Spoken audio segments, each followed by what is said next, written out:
What's up, everybody? It's Mike from the Combat Republic. So yesterday on Impact's Facebook, Gail Kim, Knockout and Hall of Famer, made the big announcement that Impact will be bringing back their all knockouts event called Knockouts Knockdown. It's going to be filmed in Skyway Studios this coming up weekend, starting Friday, September 17th. It's going to be filming over the course of 3 days. They do that with all of their specials now, so they just add it into their taping schedule, and they tape a little bit each day to get the full taping, which is kind of weird, but it's also kind of unique. It's their thing, so they don't just tape an entire event at once. They just sprinkle it out over a little bit of time. That way they can build stories at different times. So if anybody was confused by that, it's like, hey, why? How come we can't just buy tickets to the event? Well, because the event takes place over time. So her and Christy Hemme, who is a former longtime knockout, she was the ring announcer. She was also part of the creative team.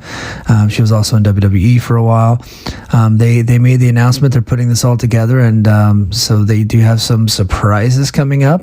And the first one that they revealed is that Mercedes Martinez, the former NXT talent who did a cup of coffee on the main roster, she was part of that that faction that didn't really take off. That was supposed to be a take on Antifa that Mason T-Bar were part of. I can't even remember the name of it, so that tells you how great that thing was. But yeah, Mercedes Martinez, who was once ranked number 2 of the best 50 female singles wrestlers in the Pro Wrestling Illustrated Female 50. She also won championships around the world, and in 2019 was ranked top 10 women's wrestlers of the year by Sports Illustrated. So she is one of the talents that was recently released by WWE, and so she's going to be coming here to Impact. I don't know that she's signed, but if she is, I think that's a great pickup for them.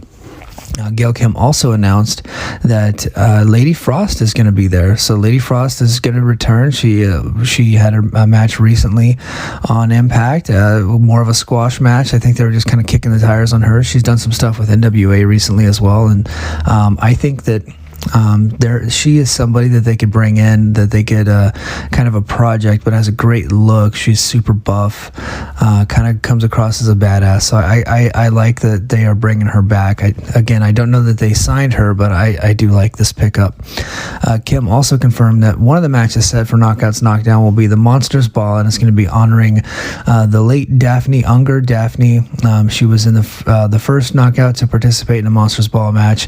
I'm going to have more on that during my Brace for Impact podcast on the Fight Game Media Network at the Fight Game Media Patreon. Go to patreon.com/Fight Game Media. Myself and JD Oliva will have a breakdown of this, and we'll talk about that match from 2009 and the effects that it had on poor Daphne, who obviously we just lost here recently. There's also so they go on to say that there's so much planned, so much excitement for Knockouts Knockdown. I know the fans will be excited, and it'll be live this weekend starting Friday afternoon at the Impact Zone. So the whole thing. So I know that the Monsters Ball is going to be a tribute to Daphne, but most of the event will be a tribute to Daphne because she was so big in the female wrestling community. So I think this is long overdue. I know some people are going to say that this is a direct result of NWA doing their Empower event, but what I can say is that I've been talking about this for months. I think I first heard that something like this was coming back in February, and maybe even sooner, maybe even before that, but I think that signs of this was happening back in February.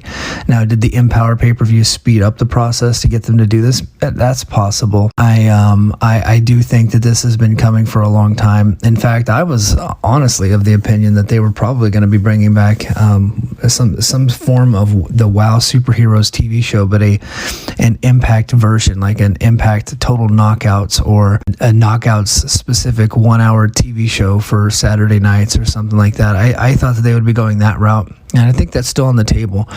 There's so many female talents that are on the free agent market right now that they can sign a few, and then they can kind of keep cycling in a lot of the independent talents, bringing them in and out, and teaming up with AEW and NWA and whoever else they have a relationship with at AAA. And now that the relationship with New Japan is strong, Stardom is out there as well, and maybe they could team up with Stardom a little bit and bring some of their talents over, who if you have not watched any Stardom stuff yet, and you're a fan of women's wrestling, you really need to go out of your way to seek out that promotion. It's not that hard to find. Their YouTube has a bunch of full matches on there, so go check them out. But I think that there's a lot of opportunities here for them to continue doing these all Knockouts pay-per-views. I'd like to see more than one a year, maybe 2 or 3, and then eventually, if they can get to a Knockouts TV show, not a 2-hour, just like a 1 hour a week type of deal, there on Access TV. I think that would be something great for Impact, and that would be something awesome to set themselves apart, because people have been saying WWE needs to do that for a long time, because they have all the talents and they're sprinkled out over 3 different brands. I say give them their own show and let them shine there. I think that would be an awesome way to do it. Not that they can't be on the other shows too, but there's just so many of them. And if you're just doing 1 hour, why not just kind of pull them on for a female super show there in WWE? And so if they're not going to do it, I think that Impact is in the best possible position to do it right now. Not because they have the greatest women's roster in the world. I don't think that they do. I know that's something that people say, that's kind of been a tagline for a long time, but that hasn't been true for a while. But they can make it true, and these are the types of things they could do to make it true. So, but I know that a lot of people are excited about this. I personally am excited, and I hope it's going to be a great show.